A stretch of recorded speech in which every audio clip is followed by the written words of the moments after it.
প্রশংসা বিশ্বজগতের প্রতিপালক আল্লাহ সুবহানাহু ওয়া তাআলার জন্য,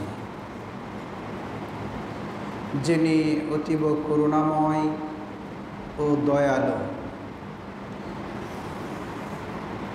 মানুষের সকল প্রয়োজনের যিনি জিম্মাদার, সকল সৃষ্টিকে তিনি ইনসাফ ভিত্তিক রিজিক বন্টন করেছেন, আমলে সালেহ চেনার জন্য বিবেক দান করেছেন। বিবেক নামক নেয়ামতের যারা শুকরিয়া আদায় করে তাদেরকে মহা পুরস্কার জান্নাত দেওয়ার ঘোষণা দিয়েছেন। বিবেক বিরুদ্ধ ভাবে চলে যারা জুলুম অন্যায়ের সাথে জড়িত, আল্লাহ রাব্বুল আলামিন তাদেরকে চরম শাস্তির ভয় দেখিয়েছেন। যিনি আহকামুল হাকিমিন, সর্বশ্রেষ্ঠ বিচারক, সেই রব্বুল আলামিনের জন্যই সকল প্রশংসা। আলহামদুলিল্লাহ।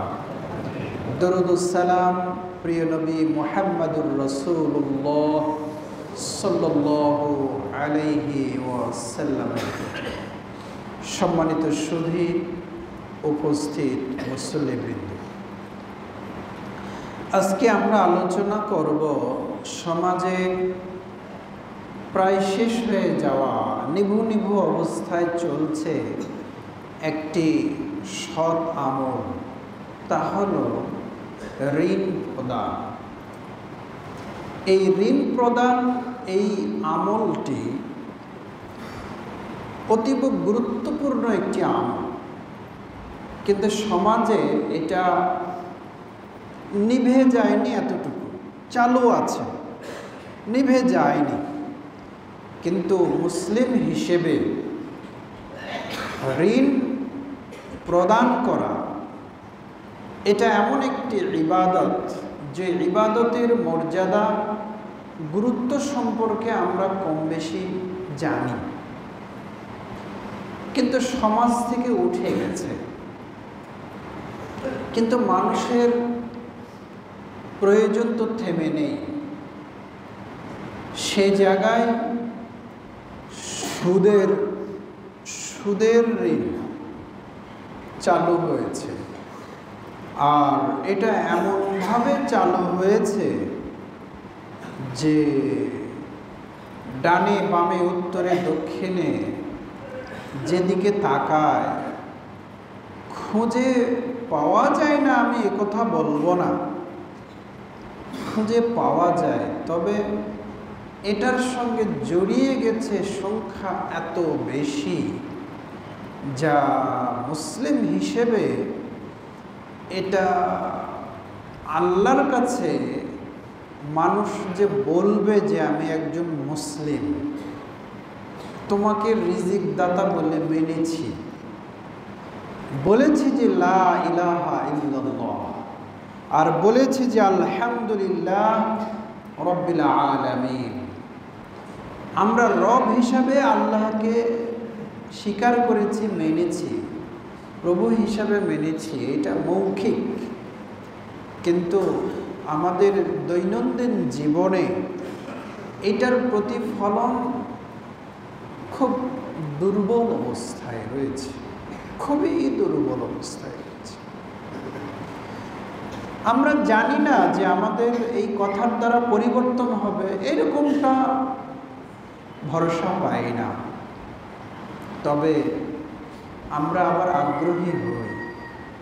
সমাজের কিছু মানুষ রয়েছেন, আলহামদুলিল্লাহ, তারা আল্লাহকে এমনভাবে, আল্লাহর উপরে ঈমান, তাওয়াক্কুল, ভরসা আছে যে নিজের জীবনে চরম পরীক্ষাতে, বিপদে রব্বুল আলামিনের উপরে ভরসা ছাড়া হননি এমন বান্দা এই পৃথিবীতে আছে। যদিও তাদের সংখ্যা কম। প্রিয় সুধী, ঋণের ব্যাপারে আলোচনা আজকে করব। তো ঋণের ব্যাপারে সাধারণত মানুষ ঋণ করে কেন? আমি আপনাদের এখানে একবার একটা খুতবাতে বলেছিলাম যে লোভনীয় ঋণ থেকে বেঁচে থাকুন। লোভনীয় ঋণ হলো দুই প্রকার। একটা হলো নিজের পেট চালানোর জন্য অভাবে পড়ে ঋণ, আরেকটা হলো বড়লোক হওয়ার জন্য ঋণ। মানে আরও কিছু করতে চায়, আরও কিছু করা দরকার, এই জন্য বড়লোক হওয়ার জন্য ঋণ।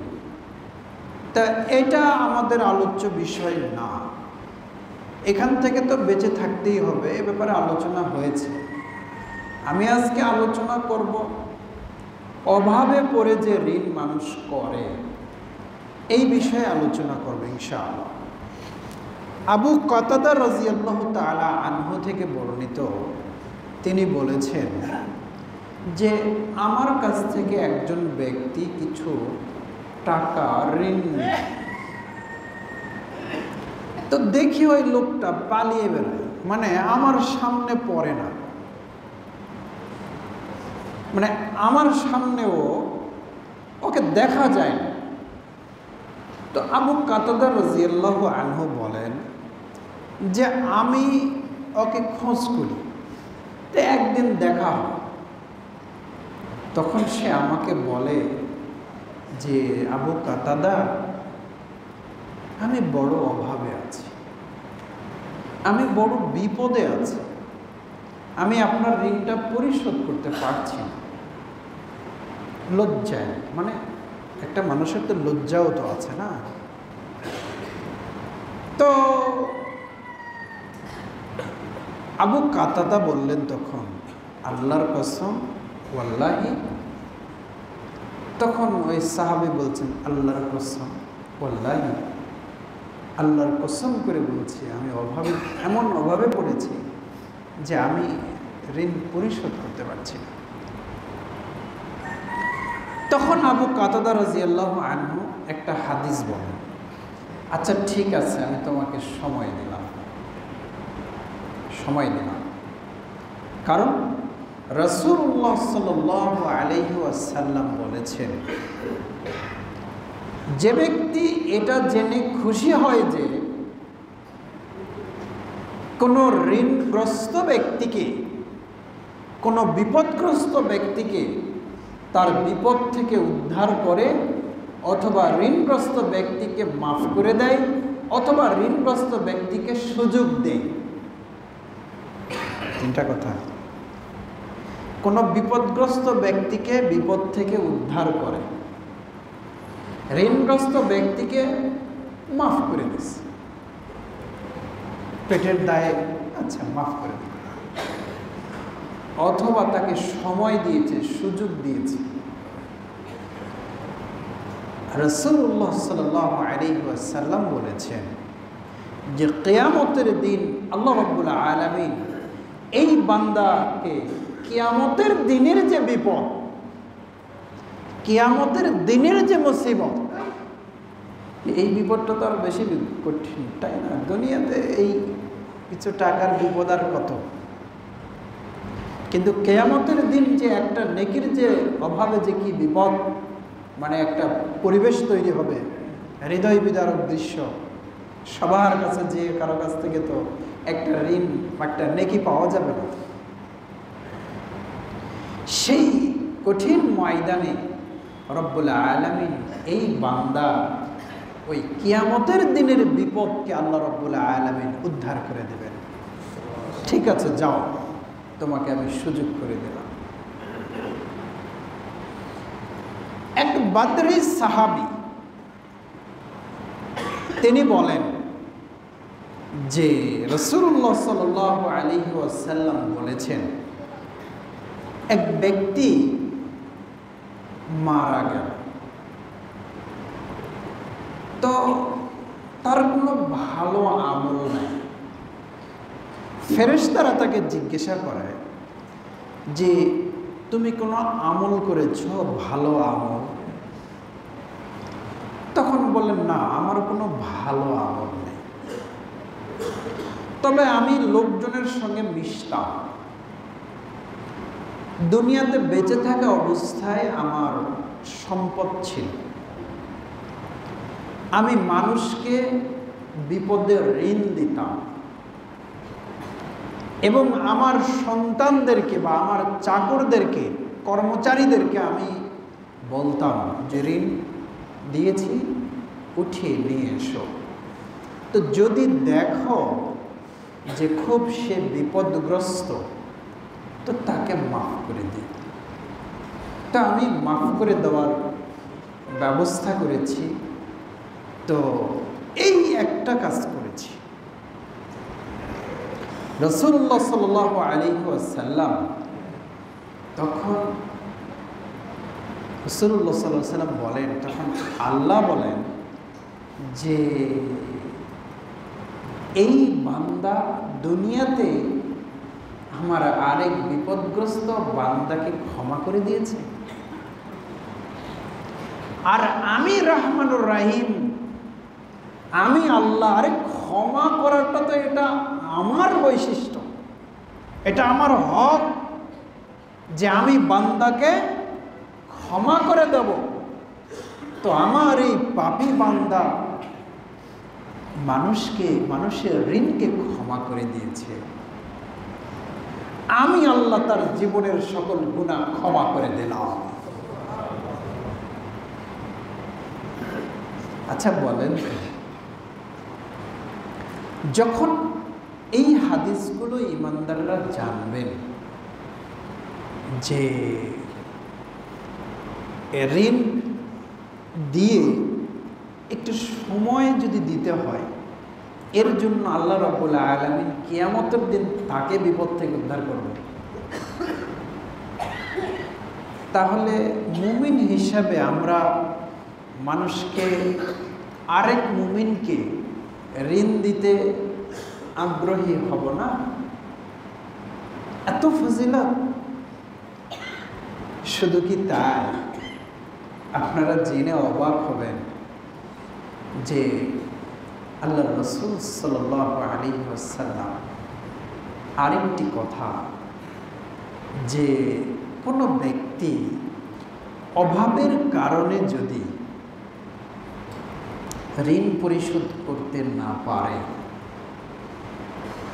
ঋণ দাতা যদি তার উপরে ইহসান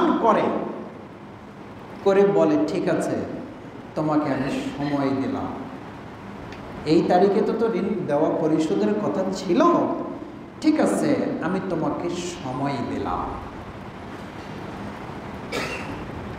আল্লাহ রাসূল সাল্লাল্লাহু আলাইহি ওয়াসাল্লাম বলেছেন, লিকুল্লি ইয়াউমিন লাহু মিসলু সাদাকাতিন। যারা আরবি বোঝেন তারা এটা শুনেই বুঝে ফেলেছেন। আল্লাহ রাসূল সাল্লাল্লাহু আলাইহি ওয়াসাল্লাম বলেছেন, ঋণ গ্রহীতাকে, ঋণ দাতা ঋণ পরিশোধের যে সময় দেয়,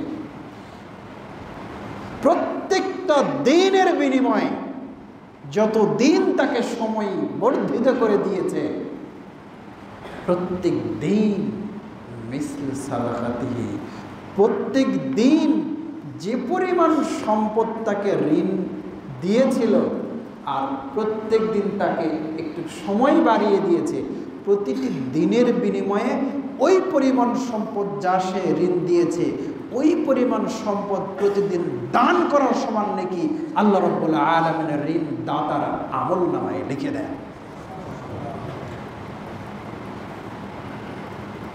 আপনি ঋণ দিবেন না? ঋণের জন্য বিপদগ্রস্ত মানুষকে সময় বাড়িয়ে দিবেন না? ইমানদাররা তো দেবে। সুবহানাল্লাহ, আমি 1000 টাকা ঋণ দিয়েছি, আমি তো দান করিনি, কিন্তু যতদিন আমি বৃদ্ধি করে দিলাম, প্রত্যেক দিনই আমি আবার 1000 করে টাকা সাদকার নেকি পাচ্ছি। এই হাদিস আমি আপনার সামনে আজকে বলছি, বিশ্বাস করেন এই হাদিস আমিও আজকে জেনেছি, এর আগে আমিও জানতাম। আল্লাহু আকবার। প্রত্যেক দিন ওই পরিমাণ, ওই পরিমাণ দান করলে নাকি তাহলে গরিবের উপরে মানুষ, ধনীরা এহসান তো করবেই। অন্য হাদিসে আছে যে বিপদগ্রস্ত কোনো ক্রেতাকে দোকানদার যদি পরিশোধ করার সময় দেয়, সেও এরকম নাকি পায়। সুবহানাল্লাহ। এই যে ইমানদাররা আমরা, তাহলে মুসলিম সমাজে আমি যদি ঋণের এত যদি ফজিলত হয়, তাহলে আমি ঋণ দেওয়া মানে আমার নেকি অর্জন। আমার কিছু টাকা অলস মানি পড়ে আছে, একজন ভাইকে দিলাম, সে কাজ করলো, আবার সে ফেরত দেবে, কত নেকি! সুবহানাল্লাহ, কল্পনা করা যায়। আল্লাহু আকবার। আমরা না মুসলিম, আমরা না মুমিন, আমরা না আল্লাহর পেয়ারা বান্দা, তো আমাদের সমাজ থেকে এই ঋণ প্রথাটা উঠে গেল কেন? মানে উঠে গেছে আমি কথা কিন্তু বলিনি, আমি বলেছি খুতবার প্রথমেই, এটা এমন একটি আমল যে নিভু নিভু অবস্থায় আছে, এখনো নিভেনি, আছে ভিতরে ভিতরে ঋণ দেনা এটা আছে, সুদে ভরপুর হয়ে গেছে। আর এর অধিকাংশই হয়েছে বিপদের কারণে না, বড় খেতে হবে, বড় করতে হবে, আরো চাই, আরো খাই, হাহাকার শুরু হয়ে গেছে, হাহাকার। মানুষ সকালে কতটুকুন খায়, দুপুরে কতটুকুন খায়, রাতে কতটুকুন খায়, ছেলে মেয়ের কতটুকুন লাগে, কিন্তু মানুষের মন মস্তিষ্ক এমন হয়ে গেছে, ভিতরে হাহাকার। বিশ্বাস করেন, মুসলিম হলে কি হবে, আমাদের সমাজের অধিকাংশ মানুষ আমাদের পেট ভরে কিন্তু মন ভরে না। এই রোগে আমরা আক্রান্ত। আপনিও আমি আপনাকে দোষ দিয়ে বেঁচে যাচ্ছি, বিষয়টা এরকম না। আমরা এমন ব্যক্তি, পেট ভরে খেয়েছি কিন্তু মন ভরে না। এই মন ভরার জন্য যেরকম মানুষের ছোট বাচ্চারা যেরকম, কি বলবো, এই যে ছোট ছোট বাচ্চাকে দেখবেন, ওকে যদি আপনি কিছু খেতে দেন, বিস্কুট হোক, চিপস হোক, চকলেট হোক, ও দেখবেন যে খাইছে, খাইতে পেট ভরেছে, আরও দু চারটা বাচ্চা আছে, তো খাইছে, ওর কিন্তু আর পেটে জায়গা নাই, একটা মুখত নিচে, একটা হাতত নিচে, আরেকটা হাতত চিপে ধরে, আপনার জিনিস দিয়ে আরেকটা চিপে ধরে আছে, মানে দিবে না, কে তোমার যে পেট ভরে গেছে, না আমি দিব না।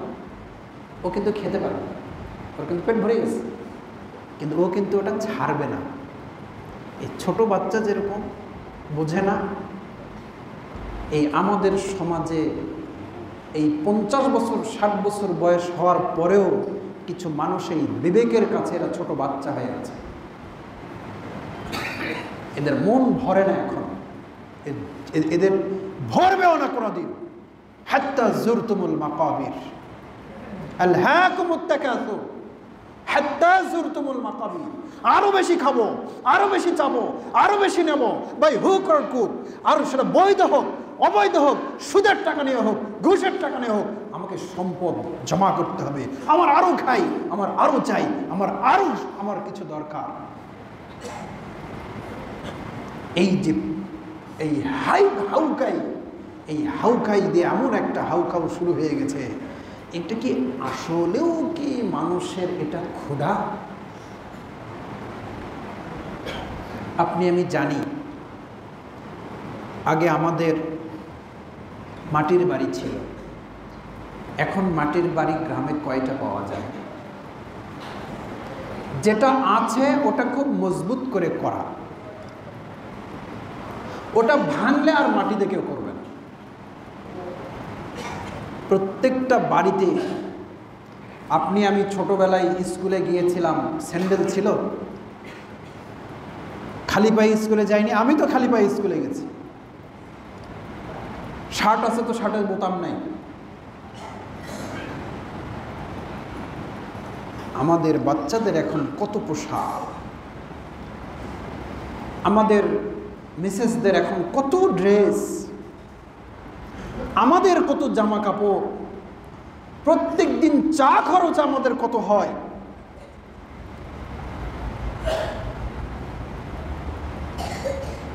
মানুষ সন্তুষ্ট। আপনি হয়তো এত কিছুর পরে হয়তো বলবেন, আপনি ইন্ডিভিজুয়ালি জিজ্ঞেস করবেন আপনি কি স্যাটিসফাইড, সন্তুষ্ট? মানুষ যে সন্তুষ্ট এ কথা বলার মতো লোক খুব কম। আমি হুজুর আমার কথা বলছে, মাহফিলে গেলে মানুষ তো সম্মানই দেবে, কারণ আমার জমি বিক্রি করে তো আর আমি তো গাড়ি নিয়ে মাহফিলে যেতে পারবো না। সম্মানই দেবে, তেল খরচ দেবে, পারিশ্রমিক দেবে, দেয় তো। কিন্তু আগেই 60,000 টাকা পাঠিয়ে দেন, বাকি 40,000 টাকা নিয়ে তারপরে মঞ্চে উঠবো আমি। এগুলো কে করে বাবা? আমরাই তো। আমাদের মতো কিছু মানুষই তো করে। কাকে বলবো? কার মানে ওয়াজ করবো কোথায়? দুনিয়াটা এভাবে হয়ে গেছে। কোথায় সেই মানুষ যে মানুষকে আমি আজকে ঋণ দিতে পারি, আর ঋণ দিলে আমার ঋণটা আবার উঠে আসবে? ঋণ দেওয়ার তো ফজিলত জানলাম, যে আমার অলস মানি আছে, আমি কিছু ঋণ দেব, কিন্তু বিপদ তো আরেক জায়গা। আমরা এমন মানুষ হয়ে গেছি, এমন মুসলমান হয়ে গেছি,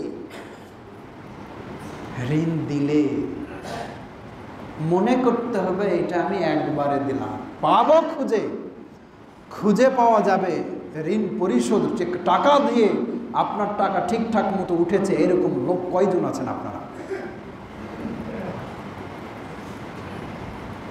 আপনারা যদি বলেন যে এখনকার যুগে মানুষ এত ঋণ দেওয়ার ফজিলত, টাকা আলারা কৃপণ হয়ে গেছে, এরা আর ঋণ দেয় না, ভালো কথা। কিন্তু কতজন টাকা আলা ঋণ দিয়ে আপনি ঠিকঠাক মতো ঋণ আবার ফেরত পেয়েছেন আপনি বলতে পারেন? আমরা না মুসলিম, আপনার আমার চরিত্র এটা ঠিক, লজ্জা, এটা শরম। মুসলিম হিসাবে যে ধরনের বৈশিষ্ট্য, আচরণ এবং চারিত্রিক মাধুর্যতা, ওয়াদা রক্ষা করা, কথা বললে সত্য কথা বলা, আমানতের খেয়ানত না করা, এগুলি যে মুসলিমের যে একটা যে প্রিন্সিপাল, এটা যে তাদের যে একটা বৈশিষ্ট্য, এটা যে রুল, এটা যে তাকে আবশ্যক একটা বিধান মানতে হবে। আপনি আমি মুসলিম, কিন্তু সেই আচরণ, সেই আমানতদারিতা কোথায়? আপনি আমিও মুসলিম, আপনি আমিও মনে করি কি জানেন, দেশে ইসলাম কায়েম হোক, আপনি আমিও কায়েম চাই। আর এগুলো যদি বলতে যাই, তাহলে যারা আমরা আমাদের দেশে ইসলাম চাই, নামাজ চাই, সব চাই, সবাই ভালো হয়ে যায়, কিন্তু নিজে কি নিজে একজন বিপদগ্রস্ত প্রতিবেশীকে ঋণ দেওয়ার মতো হিম্মত আমার ভিতরে নেয়। আমি ইসলাম চাই, ঋণ গ্রহীতা ঠিক মতো ঋণ পরিশোধ করবে, এই লোক সমাজে নাই, টাকা নিয়ে মারে খেয়ে বসে আছে। কোথা থেকে ইসলাম আসবে? আল্লাহর রহমত নাজিল হবে, আল্লাহর আসমানের দরজা, রহমতের দরজা খুলে যাবে। কাদের জন্য খুলে যাবে? এই মুনাফেক, এই বাটপার, এই ধোঁকাবাজ, এই মুসলিম জাতির জন্য কোনোদিন আল্লাহর রহমতের দরজা খুলতে পারে না। যত দিন যাবে তত পরিবেশ পরিস্থিতি আরো কঠিন হয়ে যাবে। এই জন্য আমি রাগ করে বলেছিলাম, 1971 সালের আগে মানুষ মনে করেছিল পাকিস্তানই হচ্ছে এদেশের সবচেয়ে বড় সমস্যা, উন্নতির সবচেয়ে বড় সমস্যা হলো পাকিস্তান, বাংলাদেশ করতে হবে, না হলে এদেশের উন্নতি হবে না। পাকিস্তান, তারপরে বাংলাদেশ হলো, তারপরে বাংলাদেশ হওয়ার পরে দেখলো যে না, একজনকে হত্যা না করা পর্যন্ত এ দেশের উন্নতি ঘটবে না। তাকে হত্যা করা হলো, আরেকজন আসলো, না তাকে হত্যা না করা পর্যন্ত দেশের উন্নতি ঘটবে না। তাকে হত্যা করা হলো, আরেকজন এসে বলল যে না আমরা 41 সাল পর্যন্ত আমরা ক্ষমতায় থাকবো, মরা পর্যন্ত আমরা ক্ষমতায় থাকবো, আমরা ক্ষমতায় না থাকলে দেশের পরিবর্তন হবে না। ওরাও গেল, আবার 24 গেল, বিপ্লব হলো, দেশের পরিবর্তন, ক্ষমতার পরিবর্তন হলো। মনে করলাম যে এই 16 বছর ধরে যারা আছে এদেরকে না হটানো পর্যন্ত দেশের উন্নতি ঘটবে না। সবই তো এক এক করে হচ্ছে, কিন্তু ফলাফলটা আপনি কোথায় দেখতে পেয়েছেন?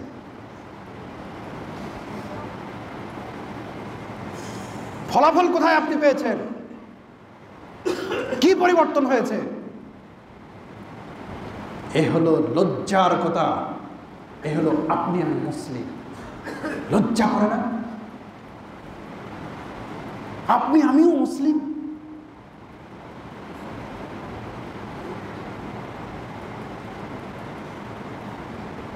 সেই আমানতদারিতা কোথায়? আল্লাহ রাসূল সাল্লাল্লাহু আলাইহি ওয়াসাল্লাম বলেন, বনি ইসরাইলের একজন বিপদে পড়েছে, একজন অভাবী মানুষ, ঈমানদার মানুষ বিপদে পড়েছে। বিপদ থেকে উদ্ধারের জন্য আরেকজন ধনী একজন ঈমানদার ভাইয়ের কাছে যেয়ে বলছে, ভাইজান আমি বড় বিপদে পড়েছি, আপনি আমাকে 1000 স্বর্ণ মুদ্রা দয়া করে ঋণ দেবেন।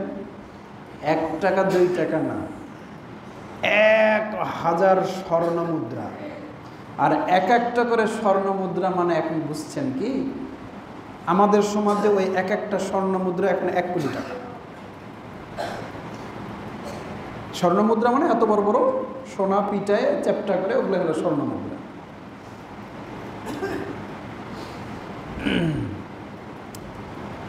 তখন ওই বলল, ভাই আমি তোমাকে চিনি, তো তুমি একজন কিছু সাক্ষী নিয়ে এসো। সাক্ষী লাগে না? সাক্ষী লাগে।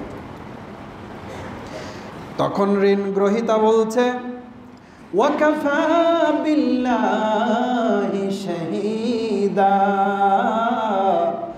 আল্লাহ রব্বুল আলামিন হচ্ছেন সাক্ষী হিসাবে যথেষ্ট।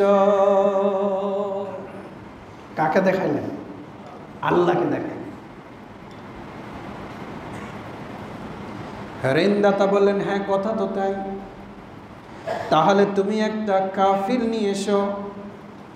কাফিল বুঝেন? কাফিল এটা আমাদের দেশে অনেক সময় কফিল বলে।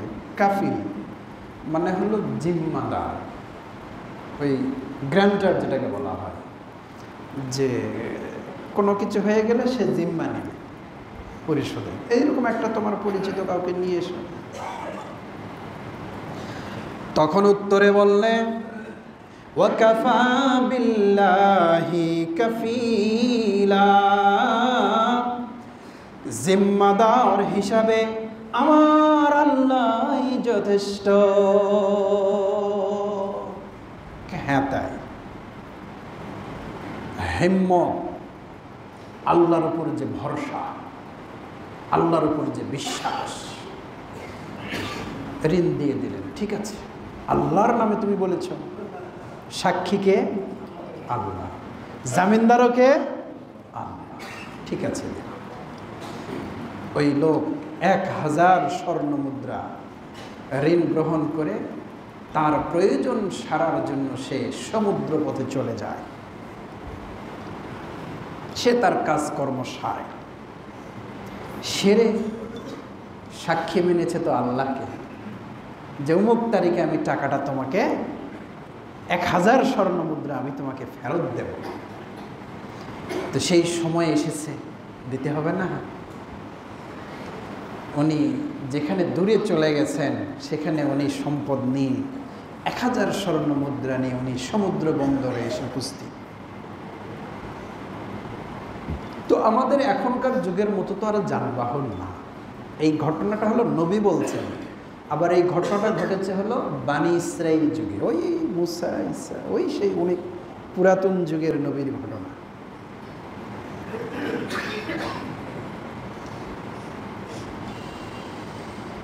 তো তিনি আসলেন, তিনি জাহাজে চড়বেন, ঋণদাতার কাছে যে ঋণটা পরিশোধ করে দেবেন। বসে আছেন সকাল থেকে দুপুর, দুপুর থেকে বিকাল, বিকাল থেকে সন্ধ্যা।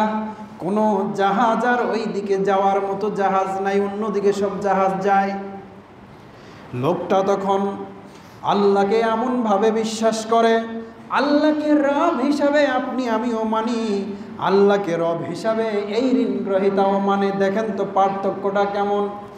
এ তখন করেছে কি, একটা শুকনো কাঠ সংগ্রহ করেছে, শুকনা কাঠকে সে খাল করেছে, খাল করে ওর ভিতরে 1000 স্বর্ণ মুদ্রা ঢুকিয়েছে, একটা চিঠি লিখে দিয়েছে, ভাই আমি জাহাজ বাহন না পাওয়ায় আমি যেতে পারলাম না, এই টাকাটা আমি আপনার জন্য পাঠিয়ে দিলাম।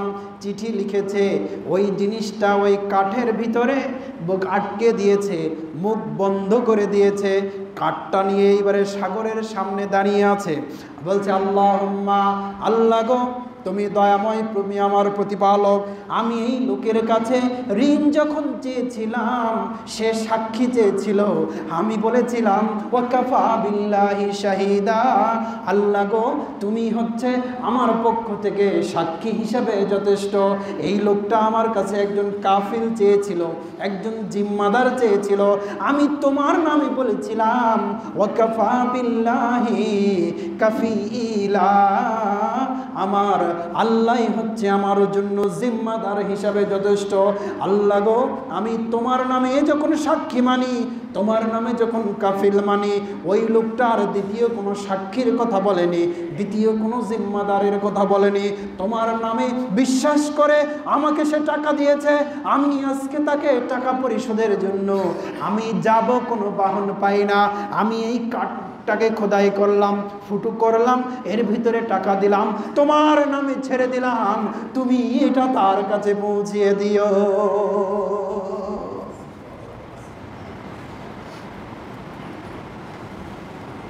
আমও যাবে, সালাও যাবে, বুঝলেন? আমও যাবে, সালাও যাবে মানে কি? সালা মানে বস্তা, সালা মানে বস্তা। ওই আম কুড়াতে গেছে, বুঝলেন? প্রচুর আম হয়েছে, তো বস্তাতে করে আম মানে নিয়েছে, দেখেন যে আরো বহু আম, এদিকে বস্তা গেছে ভরে, তো লোভ সামলাতে পারে নাই, তখন ওই লুঙ্গি এরকম করে নিয়ে ওই লুঙ্গিত করে আম কুড়াচ্ছে। আপনারা তো আমের বাগান ওইভাবে দেখছেন কিনা? আমের বাগান দেখলে চাঁপাইনবাবগঞ্জ যেতে হবে, ওই এলাকায় আমার আত্মীয়ের বাড়িতে, আমি জানি মাইলের পর মাইল বাগান আর বাগান। আপনি ভাবতে পারবেন না যে আমের বাগান কি জিনিস। ঝড় যদি খালি হয়েছে আর আম যদি খালি ঝড়ে যদি হয়েছে, আপনি আম কুড়ে খেতে পারবেন না, আপনি কয়টা আম খাবেন? পচে নষ্ট হয়ে যায়। এই যে প্রাণ কোম্পানিগুলো আবার সুযোগ নিচ্ছে, ওরা আবার এই আমগুলো আবার কিনে নেয় 1 টাকা 2 টাকা কেজি। তো প্রচুর আম, বস্তাতে আম ঢুকাইছে, তো আরো আম পরে আছে, কুড়াইতে তো হবে, তুই এটা বস্তাটা নিয়ে বাড়ি যা, 1 বস্তা হয়েছে। তখন বস্তা আর নিতে পারে না, তো ওই বস্তা আবার রাখছে, বস্তা ভরে আম করে বস্তা রেখে গেছে, আম কুড়াতে আরো চলে গেছে, বুঝলেন? আরো দূরে একজন এসে দেখছে যে বাহ, আমাকে তার কষ্ট করে কুড়াইতে হবে না, বস্তা ভরাই আছে। ও তখন ওই মাথায় করে ওর নিয়ে চলে গেছে, বুঝলেন? ও আসে দেখে যে ওর আমও গেছে, সালাও হয়েছে। তা আপনার আমার তো কি মনে হচ্ছে যে সাগরে কি দিছে? টাকা দিছে, সাগরে পানি ফেলে দিছে। আপনার আমার হিসাবে আম সালা তো দুটাই যাওয়ার কথা। আল্লাহ, এই ঈমান, এই আল্লাহর উপরে ভরসাটা কোথায়? আপনি আমিও নাকি আল্লাহকে বিশ্বাস করি, রব হিসাবে মানি। আল্লাহ রাসূল বলেন, ওই ঋণদাতা নির্দিষ্ট দিনে ঋণ ফেরত পাবার আশায় সাগরের কিনারে গেছে। বিকেলবেলা গেছে যে সাগর জাহাজ আসবে, ওই লোক আসবে, আমাকে ঋণ পরিশোধ করবে, কিন্তু কোনো জাহাজের খবর নাই। সন্ধ্যা হয়ে যায়, কোনো জাহাজের খবর নাই। এমত অবস্থায় দেখছে যে একটা কাঠ ভেসে আসে, এই কাঠটা তো ভেসে চলে যাবে, তো বাসায় নিয়ে যে চিরি লকড়ি হবে, খড়ি হবে, খড়ি মনে করে ওই লোকটা ওই কাঠটাকে বাসায় নিয়ে এসেছে, নিয়ে এসে কুড়াল দিয়ে চিরেছে। চিরতে যেয়ে দেখে আল্লাহ ওর ভিতরে স্বর্ণ মুদ্রা আর ওই চিঠি। ওই ব্যক্তি মনে করছে, ঋণদাতা মনে করে ওই লোক টাকা পেল কি পেল না, বসে আছে, নিজের জিম্মাদারি আছে, আল্লাহর নামে আমি সাক্ষী মেনেছি, আমি পাঠিয়ে দিয়েছি, সব কিছু ঠিক আছে, পেল কি পেল না। এই লোক জাহাজও পায় না, বাড়িতেও যেতে পারে না, বসে থাকার পরে পরের দিন, তারপরের দিন যখন জাহাজ একটা ওই রুটে যাচ্ছে, ওই ব্যক্তি তখন মনে করলো এই জাহাজে চড়ে আমি উঠবো, আমি খোঁজ নেব পেয়েছে কিনা। সে তখন ওই জাহাজে চড়েছে, জাহাজে চড়ে এসে ওই ব্যক্তির বাড়িতে যেয়ে বলছে, ভাইজান আমি এই যে জাহাজে করে আসলাম, আপনি মনে কিছু নেবেন না, এই জাহাজ আসার আগে আর কোনো জাহাজ এই রুটে আসে নাই, আমি যে চড়ে যে আপনার এখানে আসবো এরকম জাহাজ এইটাই এই কয়েকদিনে এইটাই পাইলাম। তো খবর কি? তো খবর উনি বলছেন, আপনি কাঠের ভিতরে পাঠাই দিয়েছেন না, ওটা আমি পেয়ে গেছি। কে পাঠিয়েছেন? কার নামে সাক্ষী মেনেছিলেন? এই যে ঈমান, এই যে রবকে যে চেনা, রবের প্রতি যে আপনার আমার যে বিশ্বাস, কোথায়? আপনি আমি কি বলবো, এগুলো কথা বললে নিজেদের থুথু নিজেদের গায়েই লাগে।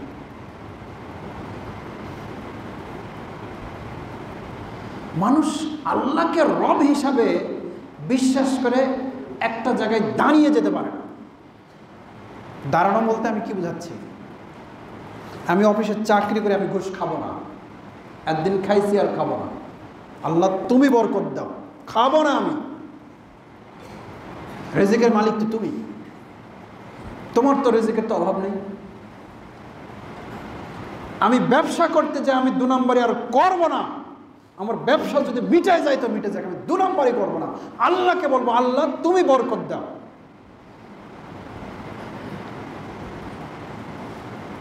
মানুষ এই জায়গায় কি দাঁড়াতে পেরেছে? আমি সুদের টাকা নেব না, যত কিস্তির এই টাকা পয়সা দেয় আমি নেব না, আমি মরে গেলেও এই হারাম জিনিস আমি হাত দেব না। আমার লেখাপড়া হয় হোক, আমার সন্তানের লেখাপড়া হয় হোক, আমার ব্যবসা দাঁড়াক না দাঁড়াক, আমি সুদের টাকা নেব না। দাঁড়াতে পারবেন? এই লোক কোথায়? যেদিন আপনি দাঁড়াতে পারবেন সেই দিন জাহাজ লাগবে না, ওই কাঠই চলে আসবে আপনার বাড়িতে। কিন্তু এই ঈমান, এই বিশ্বাস আপনার আমার নাই। যেটাই বলেন, ওই আল্লাহকে আমরা এখন চিনতে পারিনি। এজন্যই এই সুদের যত কারবার আছে এগুলোকে সব হিন্দুরা চালায় না মুসলমানেরা চালায়? মালিকও মুসলমান, যারা চাকরি করে তারাও মুসলমান, যারা ঋণ নেই তারাও মুসলমান। এটাকে হিন্দুরা নাই নাকি? নিজেদেরকে আপনি আমি মুসলিম বলছে, হারামকে। আফসোস, দুঃখ, কাকে ওয়াজ করবে, কাকে নসিহত করবে? পরিশেষে খুতবা সময় পার হয়ে গেছে। প্রিয় সুধী, ঋণ এটা, ঋণ দেওয়া এটা কত বড় নেকির কাজ দেখেছেন? আল্লাহ খুশি হয়ে ও ঋণ পরিশোধ করবে, ও জাহাজ পায়নি, কাঠের ভিতরে টাকা সাগরে ফেলে দিছে ঢুকায়, ওটা পৌঁছায় দিয়েছে আল্লাহ। তাহলে এই ঋণের কারবারটাকে আল্লাহ কত ভালোবাসেন, এটা আল্লাহর সেফটির জায়গা। যদি আপনি আল্লাহর নামে এটা দিতে পারেন আর নিতে পারেন।